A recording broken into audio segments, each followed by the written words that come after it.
have been restored back, and your coming is going to be there. We thank you and praise you, Lord, for your promise that you are coming back. Prepare us for your coming, holy and righteous.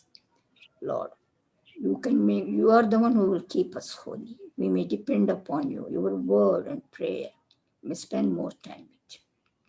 You bless all the people who have come to the meeting. Bless them and let them listen, Lord, and take what you want to give it to them. We thank you for Dolly, Lord, who is managing this Zoom meeting. Bless her family also. We commit everybody to your hands and commit myself to speak through me. I ask all these things in the precious name of my Lord and Savior Jesus Christ. Amen. Then second suggested, then I thought in 3 parts I can speak. One is the background history, how the prophecies were given and fulfilled regarding Israel. What happened to Israel?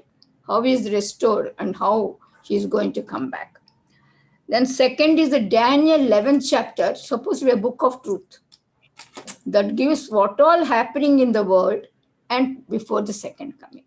That's very important for us to know when we read Revelation. Then last is the Revelation. Will it be all right for you if I take the historical background, prophecies being fulfilled? But today, we are going to talk about the prophecies being fulfilled. First, Jesus gave so many prophecies, and other people also have given about Israel.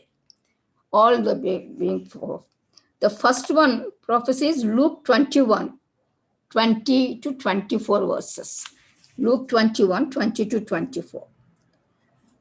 I read that verse. When you see Jerusalem being surrounded by armies, you will know that its desolation is near.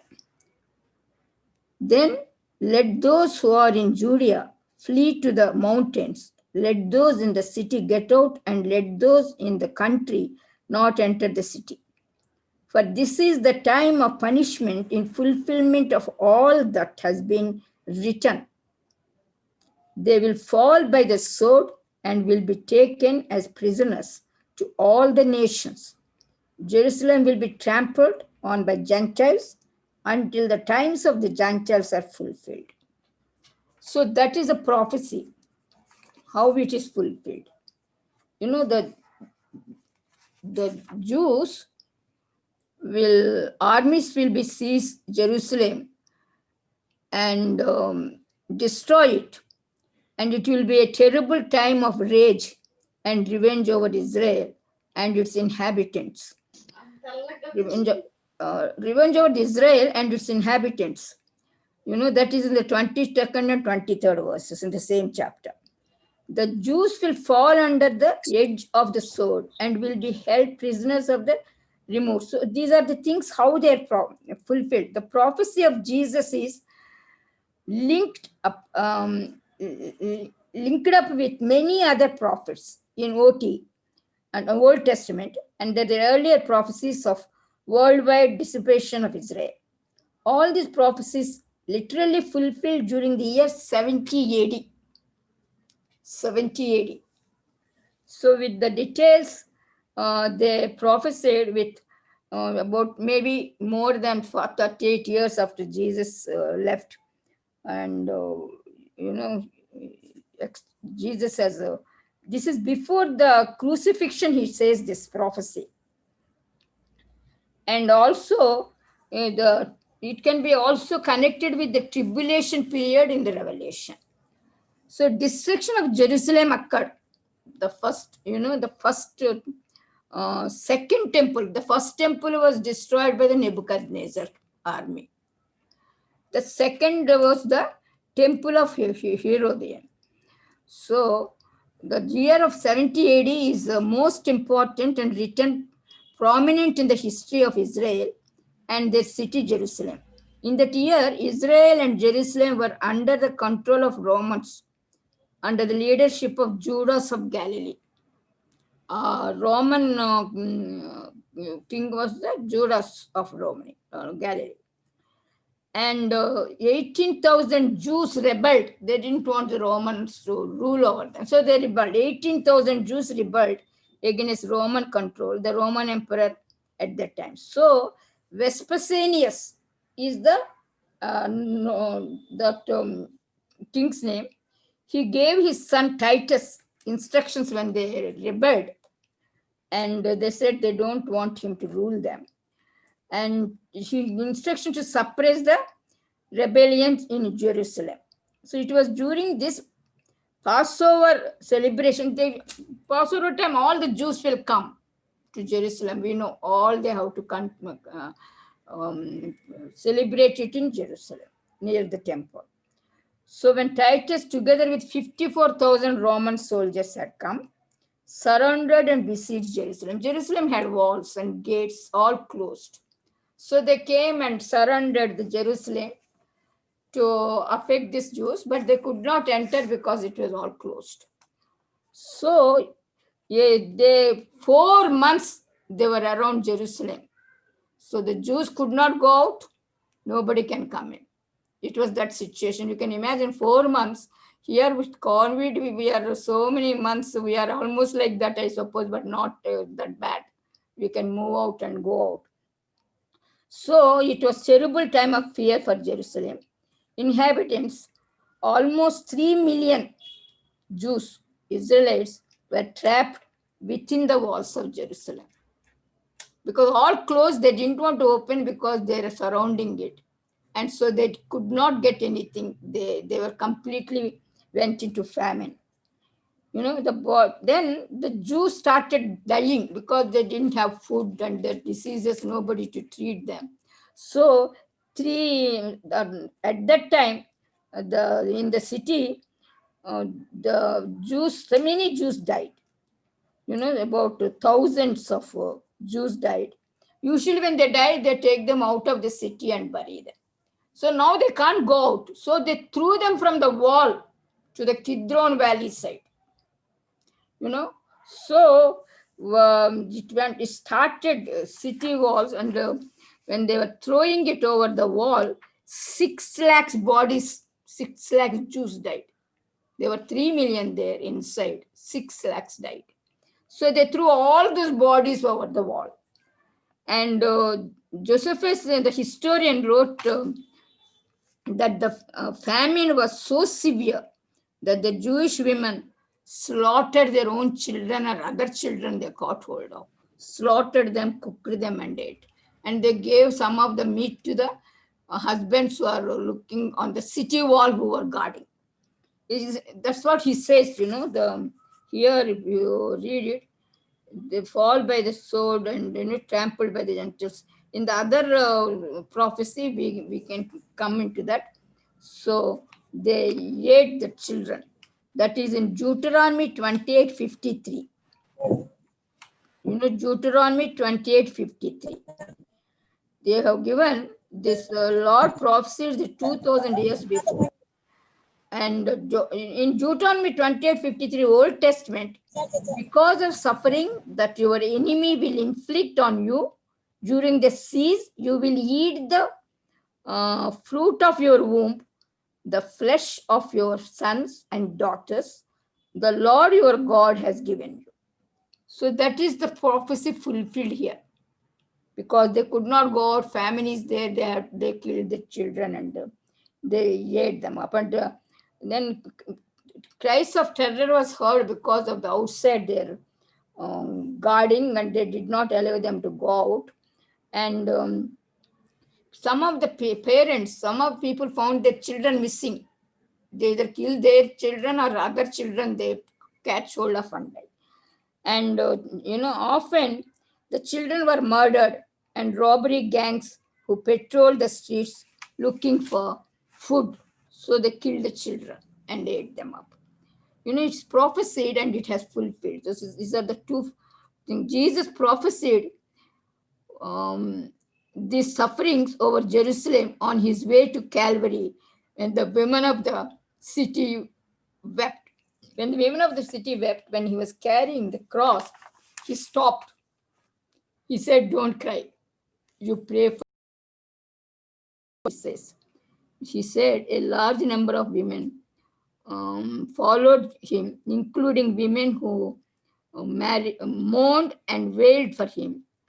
And this is given in the Luke chapter 22, 23, 27 to 29 verses. Luke chapter 23, 27 to 29 verses. The prophecy by Jesus.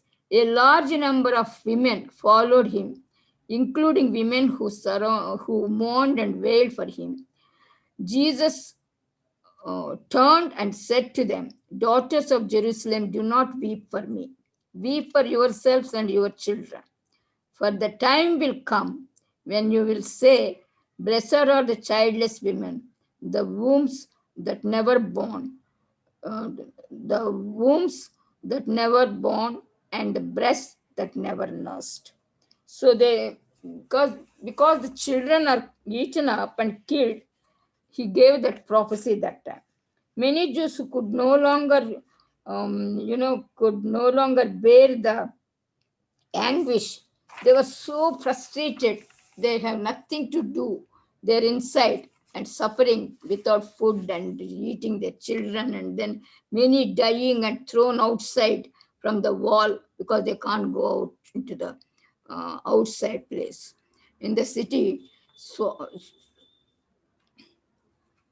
what they did is they swallowed their possessions, what of gold, silver, what all they have got, they swallowed it because they thought they can somehow they escape out somewhere and their possessions will be there, precious possessions, and try to escape the city wall at night when the Romans. So they thought of climbing the city wall and somehow they're jumping out and escaping in the nights. But Romans caught them, cut them open, discovered hidden treasures, and they then cut open. They discovered and they cut open each and every Israeli fugitive who were trying to run away in search of these treasures. In one night, more than 2,000 fugitives were cut open. In Kidron Valley, the rotten flesh of Jews flowed when Titus, that is a fellow who is actually seized the whole Jerusalem, because the Vespericus, the king, has sent his son. He saw all this and felt, you know, uh, groans of anguish. The Romans stone throwers, and he felt very upset looking at that scene, the flesh stinking, so many people being thrown out and then people being killed, and nobody burying anybody because the so many people were there and they were all busy, to open the Jerusalem gates. So Romans people, what they did is they stood outside and thrown big rocks against the gates and all that to open them, to break them. It took them almost 4 months to break the walls. So Jerusalem, when 4 months, they finally broke through the um, uh, walls and the gates. They entered inside and killed the men and women and children. They're all so starving, they have no strength. They have practically must be skin and bones. So they just could not resist. They just became held by the. And then the children were smashed. They were held by the feet and smashed against the rocks and killed them, those soldiers. And this is what Jesus prophesied in Luke 19:44. Luke 19:44, Jesus prophesied that children will be killed like that. He said, "They will dash you to the ground, you and your children, with your walls, within your walls. They will not leave one stone on another, because you did not recognize the time of God's coming to you." Chapter, he says the stones may not stand. That means the temple will be destroyed. That's what he says. In Luke 19:43-44, that's what he says. Then the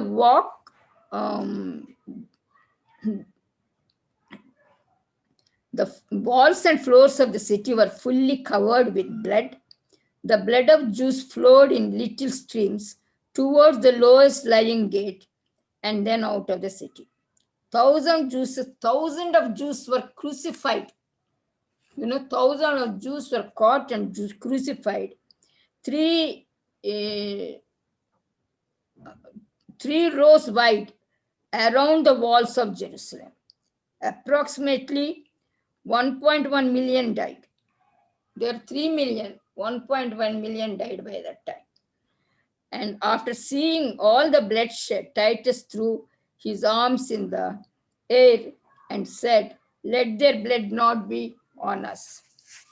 That is because the Jews, what Jews said when Jesus was crucified, we remember. He said in Matthew 27, 24, 25, when they crucified Jesus, they said, "Let the blood be on us and our children." And it was literally fulfilled during the war with Titus. Titus said, "Their blood won't be on us, and it will be on them," because they said when they were killing Jesus, "Let his blood be on us." So Matthew 27, 24, 25, if we read that, when Pilate saw that he was getting nowhere, but instead an uproar was starting, he took water and washed his hands in front of the crowd. "I am innocent of this man's blood," he said. "It is your responsibility."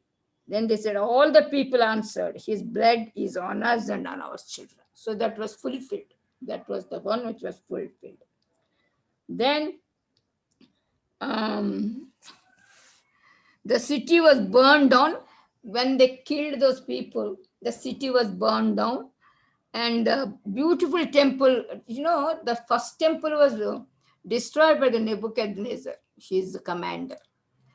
Solomon built. The second temple, we know that from Babylonian, the King Cyprus, Cyrus sends them to build the temple. They built a moderate temple. Then when Herod was in power, he made it very modified and very beautifully he decorated and built, almost much better than the first temple. So they call it Temple of Herod. Second temple is Temple of Herod.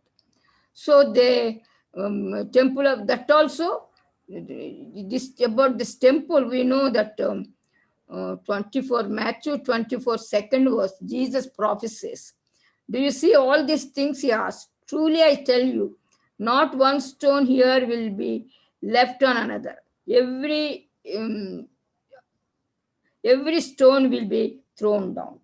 The same way they have destroyed the temple of Herod. The second temple also was destroyed. Of the Jerusalem, fall of Jerusalem, the Jews were internationally dissipated. Every country they took them, they sold them. It says, okay, 1 lakh Jews were captured and tethered with ropes around their necks. They were shipped to Italy. Endukante they can't use them. They're all so weak. They don't have any food. They're starved.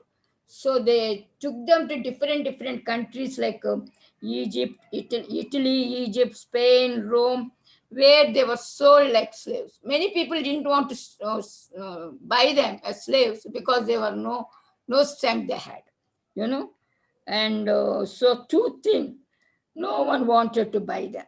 No one even placed in as a, and Deuteronomy 28:68. This is prophesied. "The Lord will send you back in ships to Egypt on a journey I said you should never make again. There you will offer yourself for sale to your enemies as male and female slaves, but no one will buy you." It was prophesied that they won't buy them because they're all so thin and so weak. And in Luke 21:24, Jesus says, "They will fall by the sword and will be taken as prisoners to all the nations and Jerusalem will be trampled by Gentiles until the times of the Gentiles are fulfilled. When actually rapture comes, when the time of the Gentiles are fulfilled, when Jerusalem is taken by them. Then the Jews were taken from their land in the cruelest way and scattered all over the world. This was when the worldwide dissipation of Israel started. That was prophesied and it happened. Whatever was prophesied in the Old Testament and New Testament by Jesus Christ, all were fulfilled. And Ezekiel 34:6 says, in the last part, they were scattered all over the world, earth, and no one searched or looked for them. Nobody bothered whether Jews are living or dead where they are. And further destruction of Jerusalem and the dissipation of its inhabitants. During the year 139 AD, this has happened in 70 AD. Afterwards, 69 years, 139 AD, AD, man by the name Hadrianus came to Jerusalem because they did not allow Jews to live in Israel. Israel was totally destroyed, that whole country. And this Hadrianus came to Jerusalem. Laws were instituted banning any. He came and said no Jew should ever reside in. We made a law. The Hadrianus came to Jerusalem, and laws were instituted banning any Jew from ever owning any land in Jerusalem.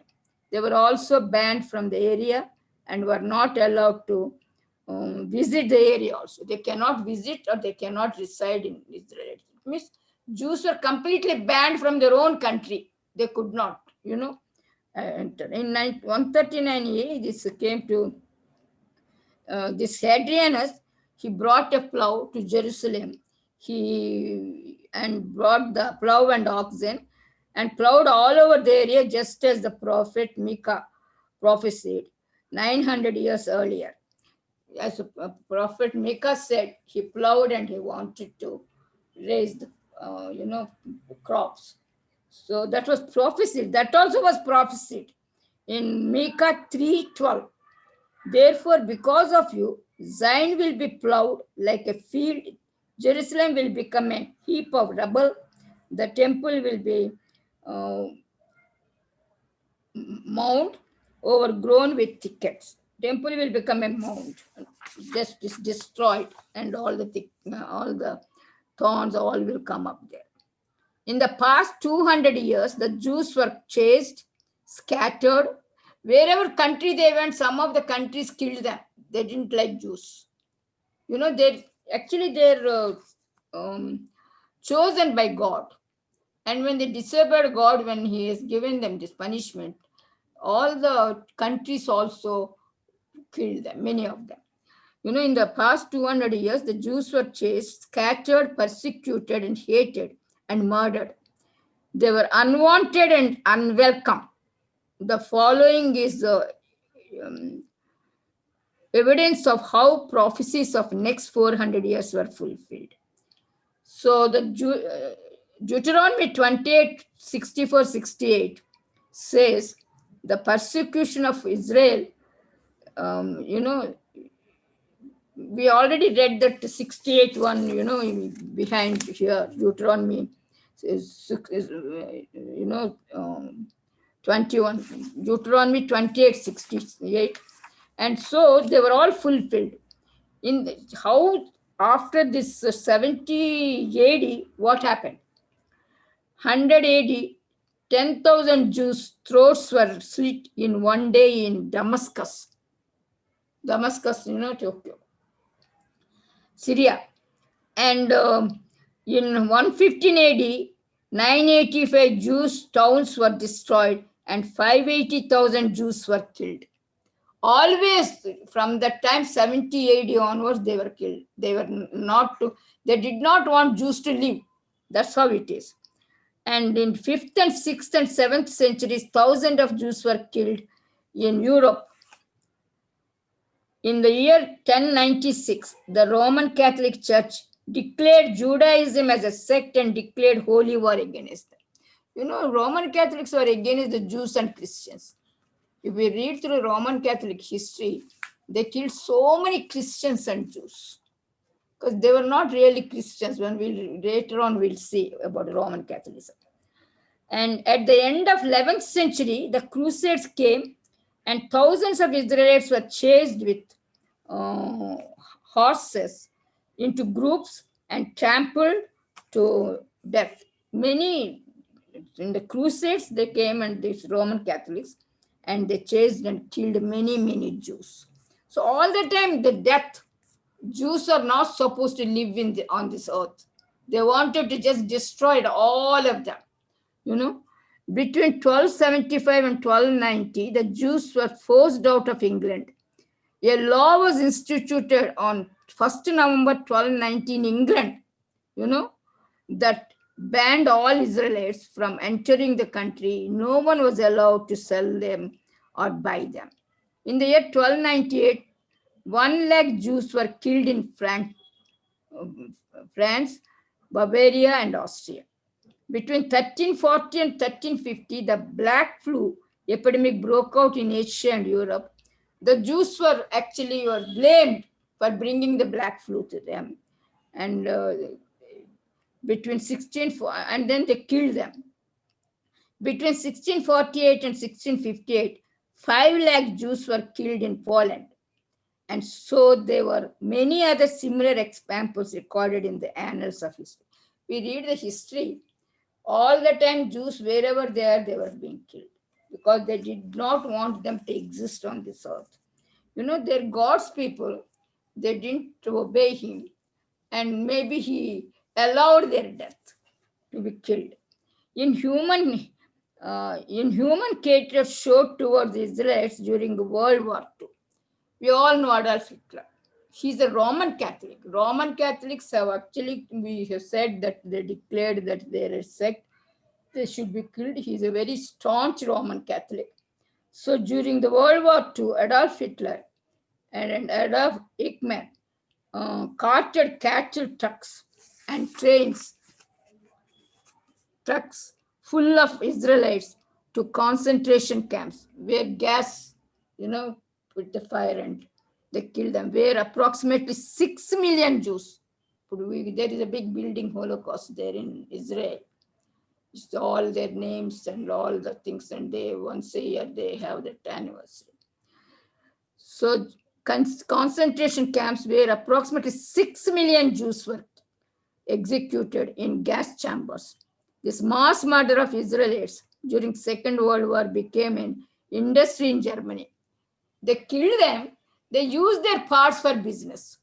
What they did is they took their hair and used that to make mattresses. And that was then sold. Then they were skinned, and the thin skin used to make lampshades that was sold. And thin human fat was used to make soaps, and they sold it. Can you believe that how these parts were used and they made business, Germany people? And once dead, their teeth were extracted and the gold reclaimed because they had these gold fillings.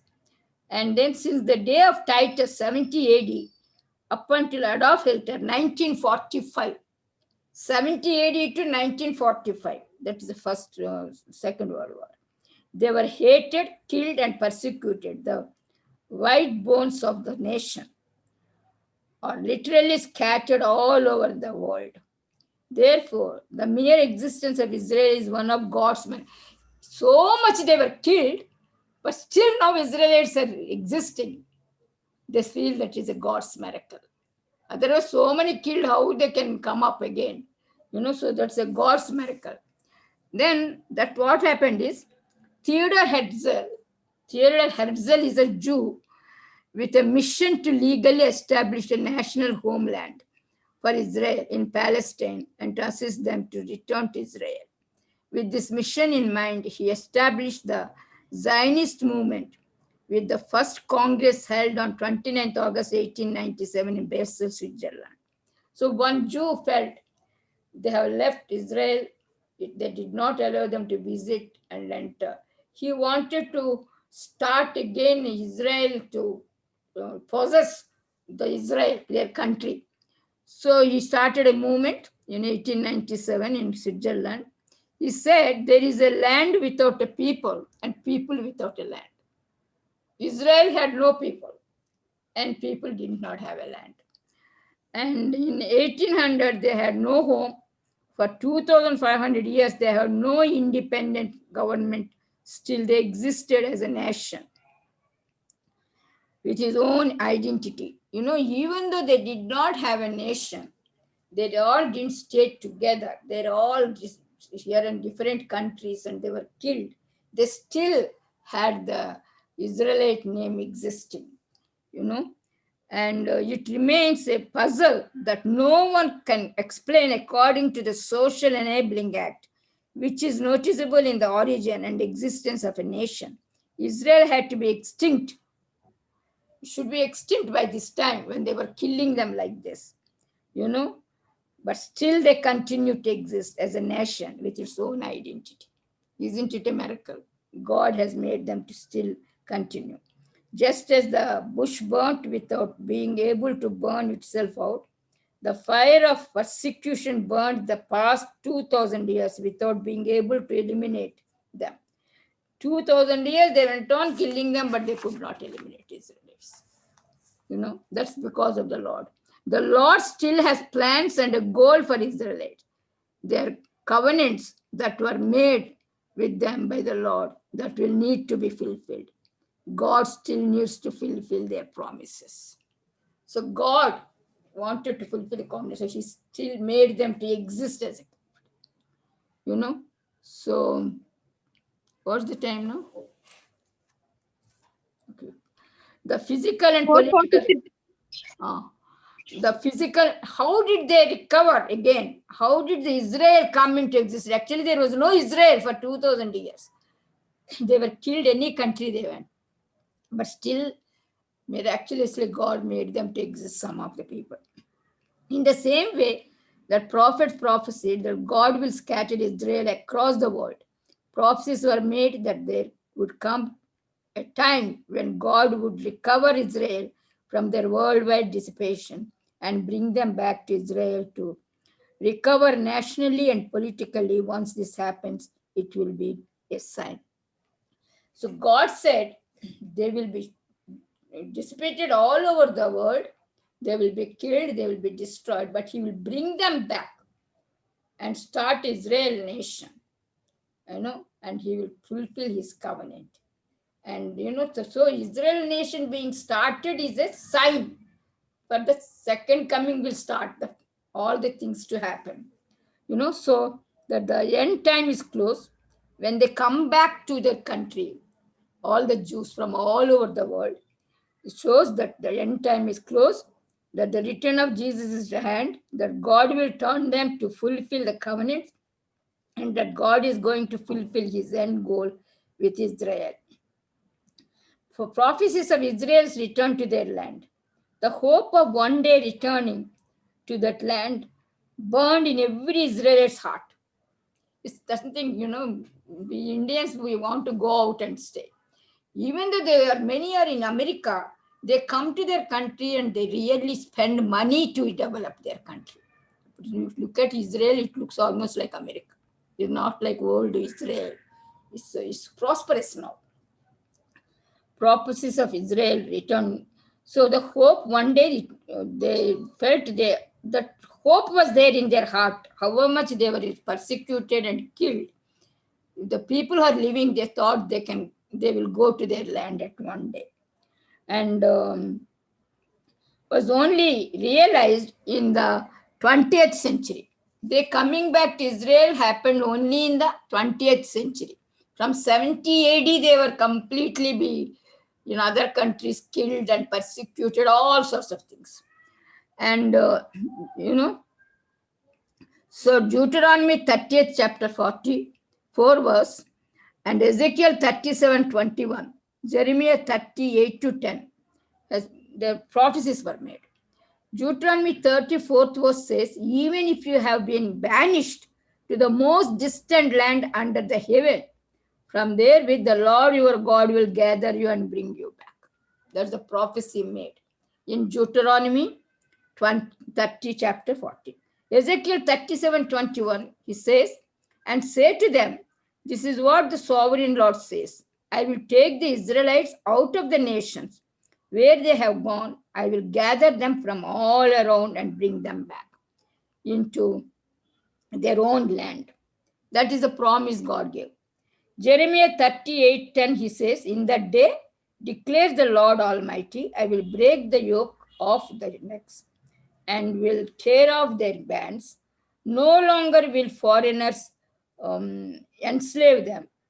Instead, they will serve the Lord their God and David their king, whom I will raise off from them. So that is a promise. And then what happened is, for them to come back, Theodore Herzl, he was a Jew. He had a mission to legally establish a national homeland for Israel. Theodore Herzl, the Jew. And because the Palestine is occupied by Israel is occupied by the Palestinians, they wanted to get back that place. And he established the Zionist movement. We have already read it. With the first Congress, he held a Congress in 28th August in Switzerland. In the meantime, during the Second World War I, the Chaim Weizmann, stopped the Britain and Allied forces were depleted. They were fighting. They did not have any more things to fight with. They did not have to use. They were faced with a crisis. Then this Chaim Weizmann is a very intelligent Jew, was working with them. A brilliant Jewish scientist invented TNT and produced it for the Britain. If not for the TNT, the British would probably have lost the war. When the Britain leaders wanted to reward him, that Chaim, the Jew, he said, I don't want any money. He said, give me no money, but instead Palestine as a national homeland for my ousted nation. He asked them to give to Israel. Britain was actually ruling all those areas. He said, you give Palestine as our land, he says. Then Weizmann convinced the British leaders to promulgate the Balfour Declaration. On 2nd November 1917, Weizmann convinced British rulers to promulgate the Balfour Declaration on 2nd November 1917. This led to Palestine being legally declared as national homeland for Israel. That's the first step. They started getting their land back because he has helped them in the war, and they won the war. Those people, he convinced them, he got a promulgation they have made. But approximately 6 weeks later, on 9th December 1917, British forces under the leadership of Lord Allenby freed Jerusalem from Turkish rule. Turkish people are Islamic, Muslims. They were ruling Jerusalem. So the Britain people have released it from them. He flew over Jerusalem. After releasing it, he flew over. But, they did not know, they did not see aeroplane before those people, Jews. So when they went above the land, and threw pamphlets down, with the name of his name, and then the Turkey people thought, because it's under Turkey people thought it is Allah, because his name is Allenby. They thought it is Allah who has come, aeroplane, because they did not see before. And Allenby on the pamphlets made them to believe it is their God Allah which caused them to flee from the city, without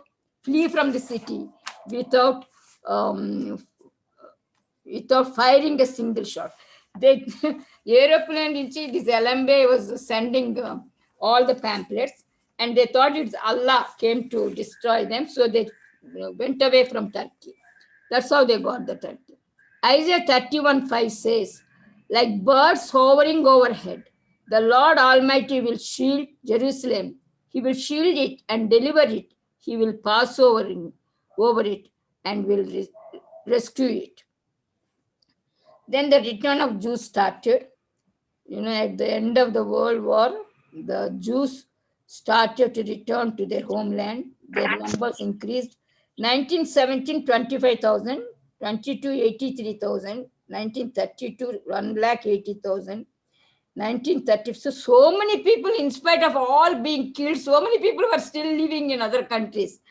1935, 3 lakh, 37, 4 lakh 30,000, 1945, 5 lakhs, and 2000, 5 crores. And, and they came by the sea and through the air transport. They returned in great numbers. World War I opened the land of Israel. The Second World War brought about, turned the persecution for the Jews. They were driven from Europe and other countries to return to their land. 1944, Hitler killed Jews like, that is the Second World War. Hitler. Psalms 19th book in the Bible, the Psalm we read now, 44, is kept after 19. It will be 1944. This Psalm will tell you what happened to the Jewish nation in 1944. 19th Psalm. Okay, 3 years after that, we'll finish after this. 3 years after World War II, something happened which should be noted as the most important date of the century in history. 19th May 1948. Israel is declared a nation again, miraculously reborn on 14th May 1948 after Britain gave the land to Israel due to ongoing conflict between Jews and Arabs. There was a big fight and Britain was still over the people, and they have released it to Jews. They said it doesn't belong to Arabs. So that is the time, 14th May 1948, Israel was born. Early in the morning, 14th May 1948, Britain lowered its flag. The Union jacked in Israel. The British ended the rule over Israel and sailed back to England. All throughout that day, people arrived and gathered at the Rothschild Boulevard and in Tel Aviv. Israel, the head rabbi, and important leaders and journalists arrived to witness what would happen on that day. At 4 o'clock, David Ben Gurion called the meeting to order. The gathering got up to sing the Jewish anthem, Hatikva. Whilst the last notes of the song died off, David Ben Gurion stood at the podium. That is their leader, their head. He at the podium and in Hebrew read out the Declaration of Independence for the new state of Israel. The gathering stood clapping. Some of them started crying profusely. The new state of Israel was born in the Middle East in 1948. For the first time in 2,500 years, the Israelites once again had the independent self-governed land with their own army, their own navy, own constitution, own flag, their own capital, Tel Aviv.